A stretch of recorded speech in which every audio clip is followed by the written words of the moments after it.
I was trying to figure out who was going to come back from last week. And guys, The Bachelorette. Last week was still my very favorite episode of all time. But here we are again, guys. A new week, a new journey. And let's get into it. Hi there, Simply Stubbies. Welcome back to the Simply Stacey YouTube channel. It is your girl, Stacey, and we are doing another reality recap, reality roundup. We are talking Bachelorette season 18 with Michelle Young. I believe we're on week number 3. This started out, I don't know where I was when it started, but by the time I got down there, there was like this new Top Gun movie out, and I see Jay Ellis from Insecure. I was like, what is he doing here? And then there was this other guy. He looked vaguely familiar, but I guess he's an actor as well. And this was a Top Gun group date.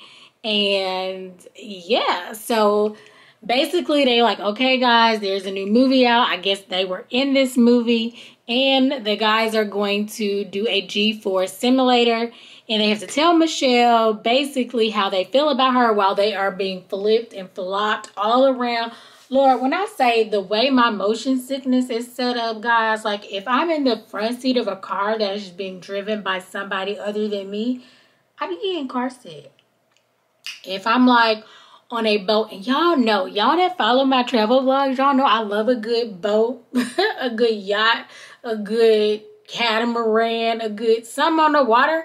But I be taking Dramamine because I be getting motion sickness. But anyway, I would have never made it through this day. It was crazy. When I say it was erratic, like, you know them bulls?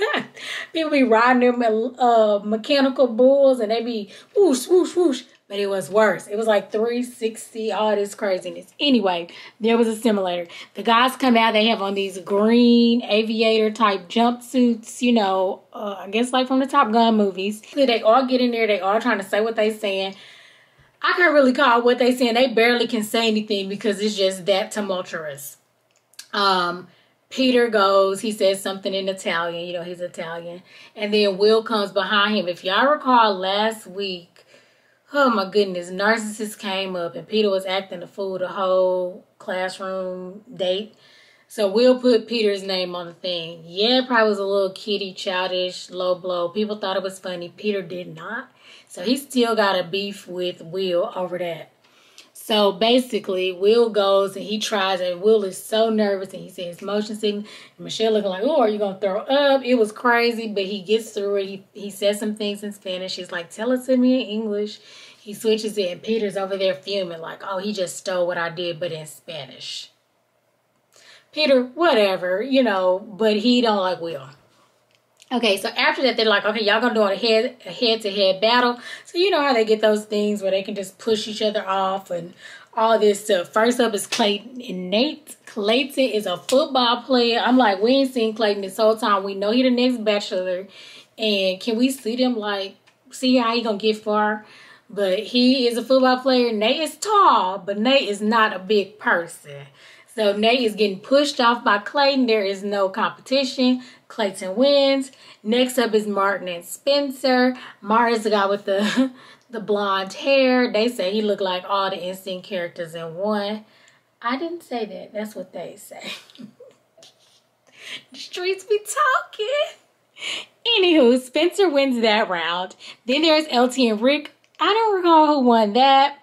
Joe and Olu. I don't recall who won that. And then lastly, of course, they put Will and Peter against one another. Will called Peter the narcissist. Peter is fuming. Enough said. But as mad as Peter is and how much he wants to beat Will, Will does not let him get up. Will just keeps pushing him off. Will wins. Will basically wins the entire thing because, you know, he just does. He gets a bomber jacket. Him and Michelle get to go off into one of the cars, the old school cars from the Top Gun movie. She's like, oh no, I'm driving. It's a cute little situation. They kiss. The other guys will meet at the after party. They get to the after party and basically she thanks all of them for being a good sport because she was like, I don't even know if I could have done it. You know, all that twirling around and whatnot. So then Clayton does take her off to the side. He says that it would have been nice if she could have participated with him. So he wants her to like spin with him. So they do this like kitty. They hold each other's hands and go in circles. And so it's cute. They kiss. Next up is Nate. Now Nate was the first impression rose. She likes Nate. They be having such a good time. He says he feels like a little boy. He feels like he's catching feelings around her. And it's just so easy with her. They kiss. Then there's Joe. You guys know I love Joe. Joe and Nate are my top two. He says, you know what, I just want to check in on you. You've had kind of a rough week. Let me know if there's anything I can do to make it better, which was really cool. I did forget that earlier when they were on the first part of the Top Gun date, Martin, the guy with the NSYNC hair, he did pull her to the side and check in with her to see how she was doing, and she really appreciated that in that moment. Joe and her kiss. Basically, she says she likes that he has this quiet confidence about him. He's not like the loudest person in the room, i.e. Peter. Next up, we hear Peter and Will off to the side arguing. I'm like, Will, stop letting Peter take you there. So yes, Will did start the whole situation by putting narcissist in Peter's name. But I mean, it wasn't that serious, and Peter could have just been the bigger person by not playing into it. He could have just stopped talking to Will and that would have been it. But he's yelling back and forth and you're not the winner. He's like, well, this bomber jacket says that I am. Like, I just won the whole challenge. Well, you suck, basically. Peter was just being loud and obnoxious. Will going back and forth. The other guy's like, you know what? I need to get away from this. This is childish. Like, I don't want to be a part of this. Then they're back at the mansion or wherever they are at the resort. The date card comes, and it is a one-on-one date, and it says Rodney. Rodney was the Granny Smith apple guy who did not know a difference between the apples. It says love is about letting go. Heart, Michelle. And Malik says, I think it's just a friend. Like, I don't see them together. Okay, now we're back to the date again. Martin also pulled her earlier. Remember that check-in on her. She talks to him about it. She says that she really appreciated that.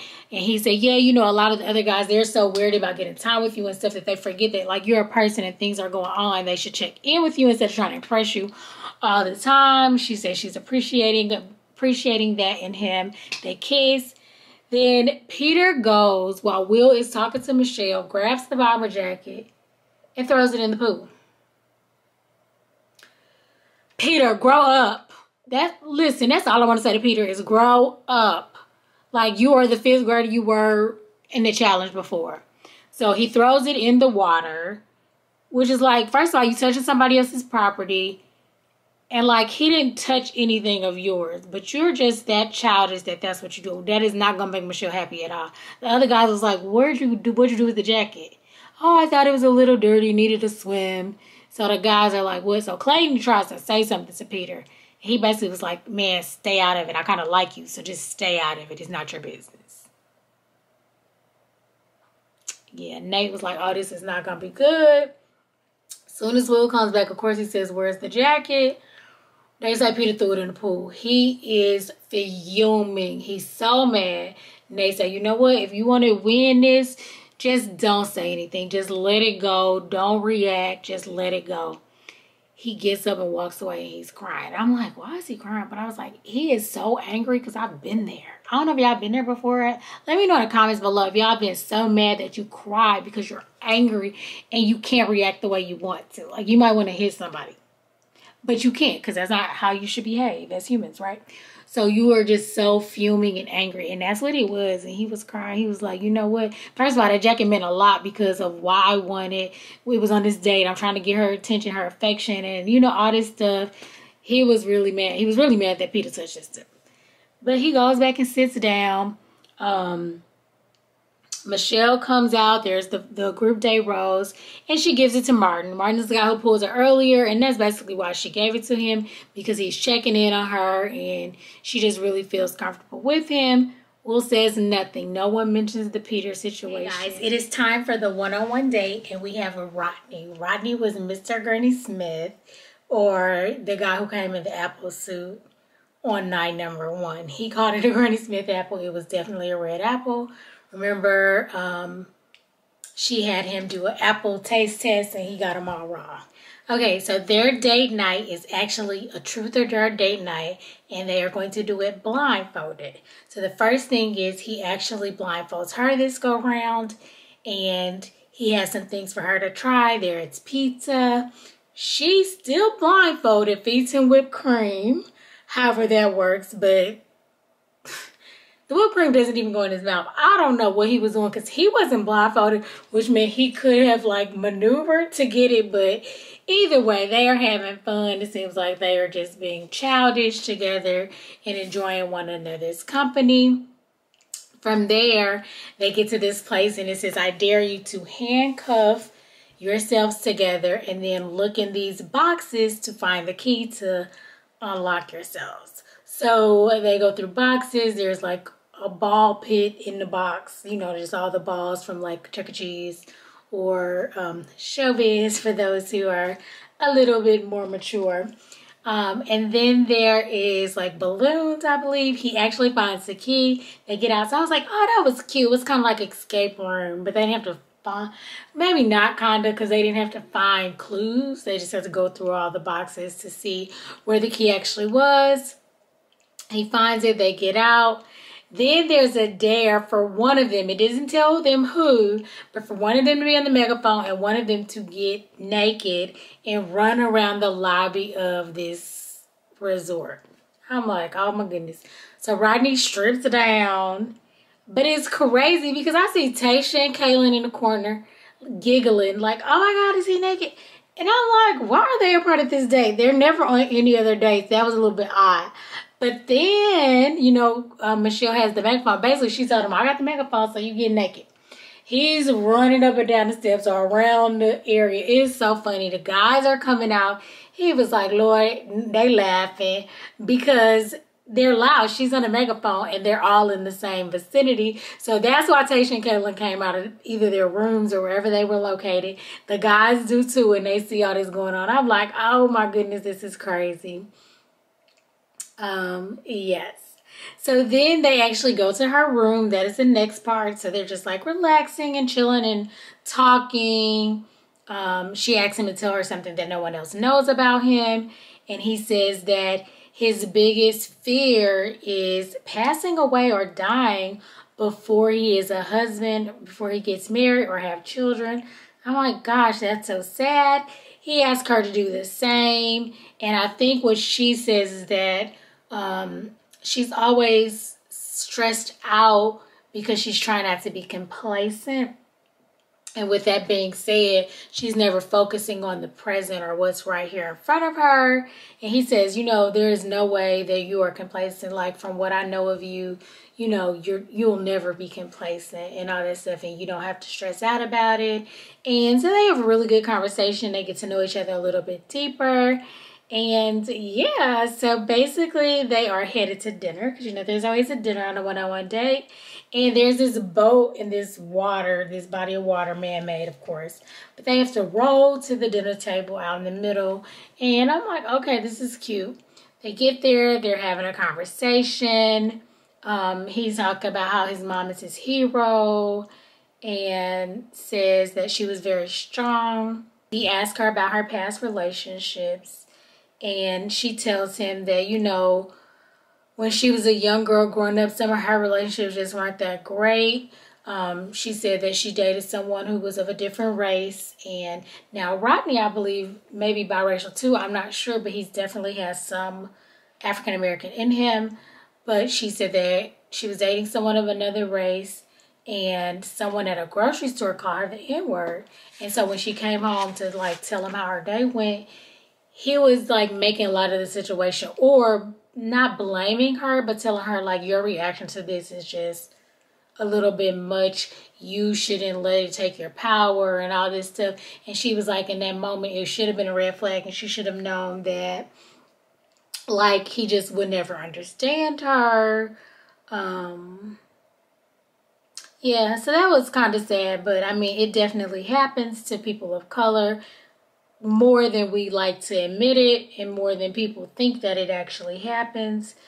And yeah, she just said it's kind of different. He says he kind of feels the same. They feel kind of connected because he's had experiences similar.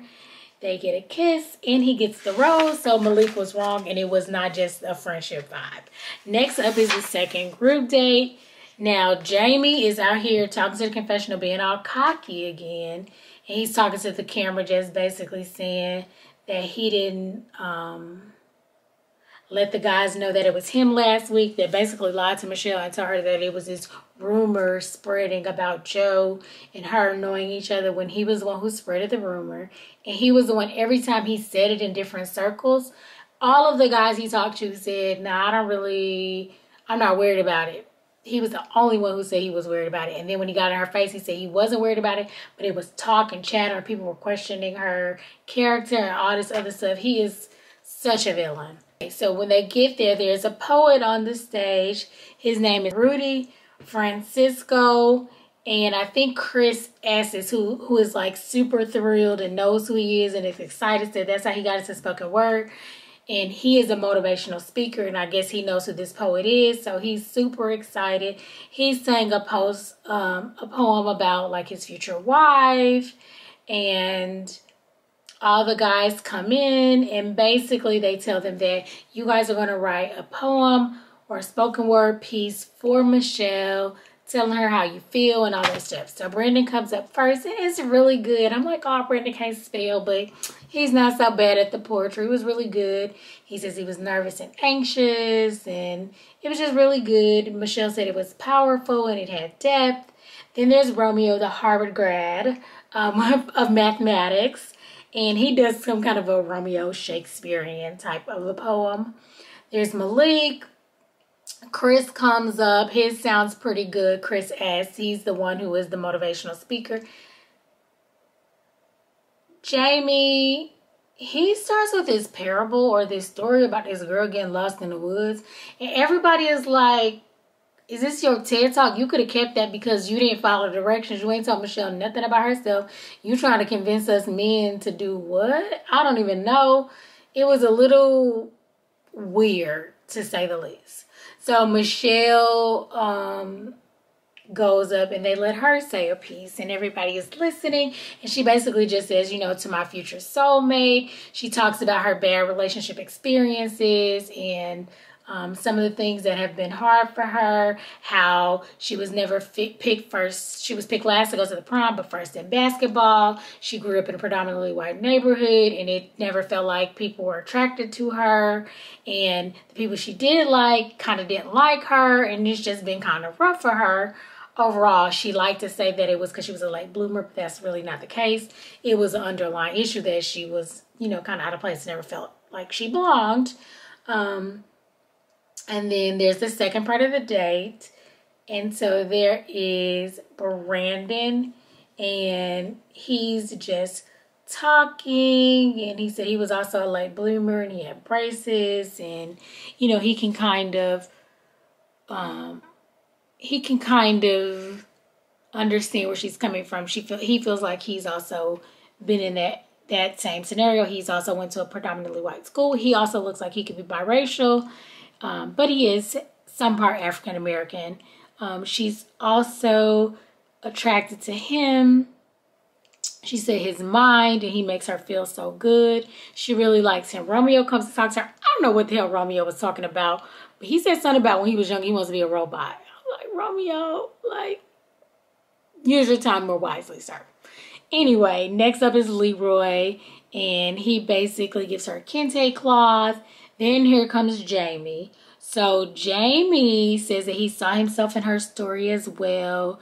And there's a bridge, and they aren't just from separate worlds. Because remember, his mom committed suicide, and he was raised by his grandma. Michelle had this family unit. And so that was something they talked about on their date, which I thought they had gotten past that back then. But now he's saying now we're even closer, and we're not from two different worlds, because I also experienced some of the same things.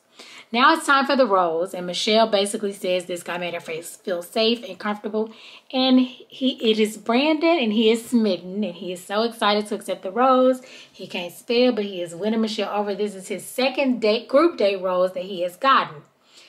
Jamie wants to go and talk to the producer. So as they're walking back to go to wherever they live, he grabs the producer and you can overhear him saying like, what? I'm not even in the same league as Brandon. Brandon is not in my league.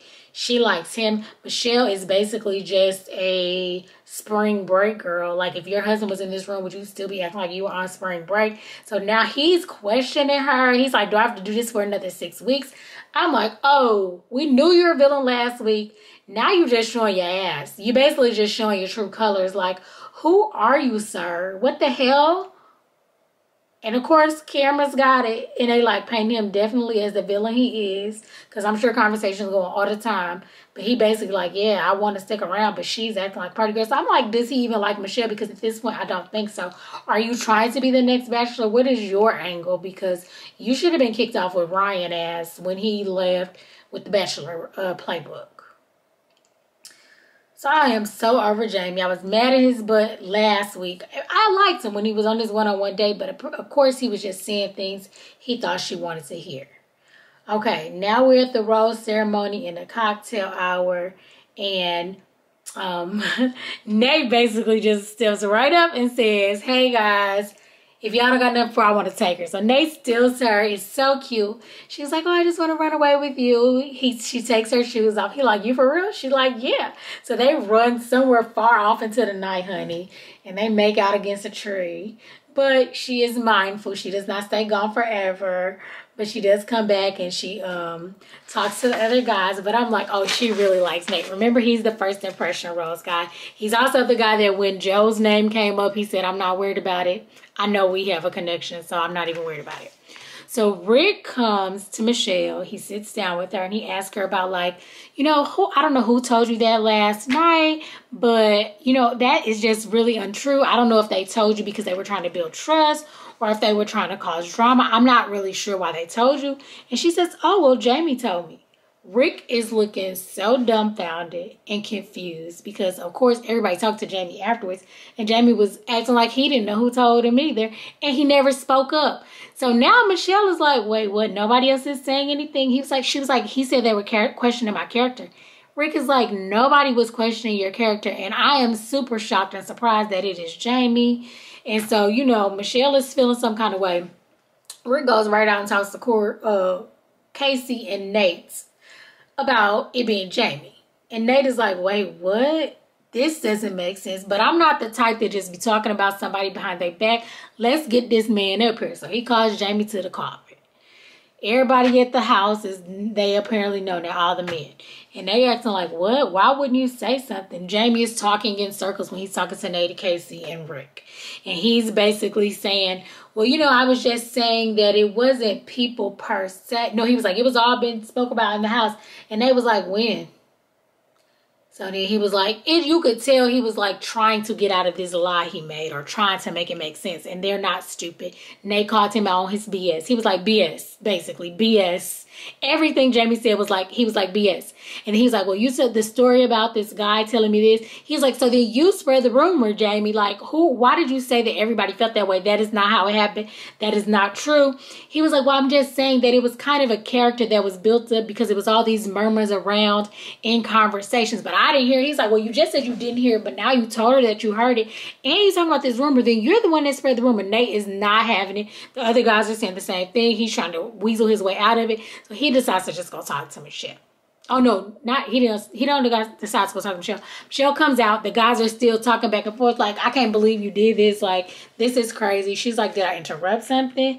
And so they go ahead and say, basically, Jamie, oh yes, well, the guys came back out. Apparently with your conversation with Rick, I was letting him know it was something about the character that was being built because of all the murmurs about Joe. And isn't that what our conversation was?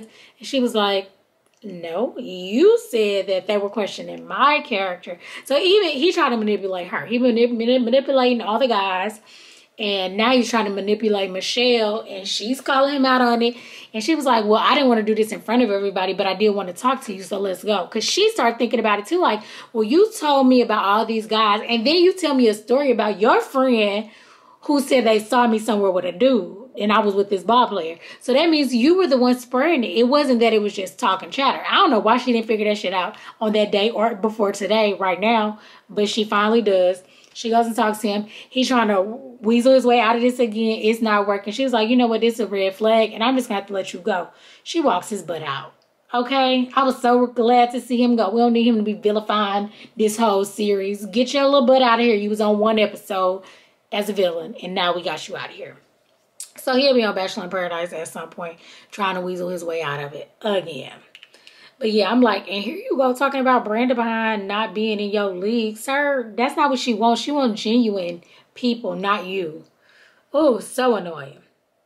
Anyway, she's like, you know what? I've been talking to Tayshia and Kayla, and I am basically going to cancel the cocktail party again, and we're going straight to the rose ceremony. So basically, that is what it is. The guys are just like, this is getting a bit annoying. Like, people like Jamie is ruining it for everybody. So, the people that are safe this week, there is Joe, there is Rick, Leroy, Nate, Casey, Chris G, Chris S, Clayton, Olu, Romeo, and Will. Malik is gone. Finally, Peter is gone. Will was actually the last person she picked. And you know, I was like, oh, it's between Will and Peter. You know, they had this whole little situation. But ain't nobody enjoying Peter's company at this point. They're not experiencing well. That's what I think Chris had said that, like, I don't know how others are experiencing Peter, but he wasn't having a good experience with him. So Peter goes home, LT and Spencer. So those 4 guys are gone. But guys, that is this episode. Let me know what y'all think. I am so glad Jamie is gone. I'm hoping to see a little bit more Clayton because I'm trying to figure out if I'm even going to be interested in watching his season. Although I watched them all. But, you know, I usually like to like the people. So hopefully he gets more screen time. And yes, that is The Bachelorette, I believe, week 3. Thank you guys for watching. Please subscribe to my channel, like, and comment. If you have not already watched my Ready to Love, the new one is out for that as well. So definitely check that out. Check out last week's episode if you have not. Like, comment, subscribe, and please share my videos. Again, if you guys are looking for Christmas gifts, I have lovely journals under $15 on the Simply Stacy store. That is stacyhuddleston.com/shop. Like I said, they're perfect gifts for anyone on your Christmas list. They're just empty lined paper on the inside of these journals, and they are so nice, so soft. They are velvety smooth. They have nice inspirational and motivational quotes like this one. Simply living is about love, trust, and mimosas for brunch. One of my favorites and one of my new arrivals, as you guys can see. Thank you guys so much for watching. Until next time, see ya.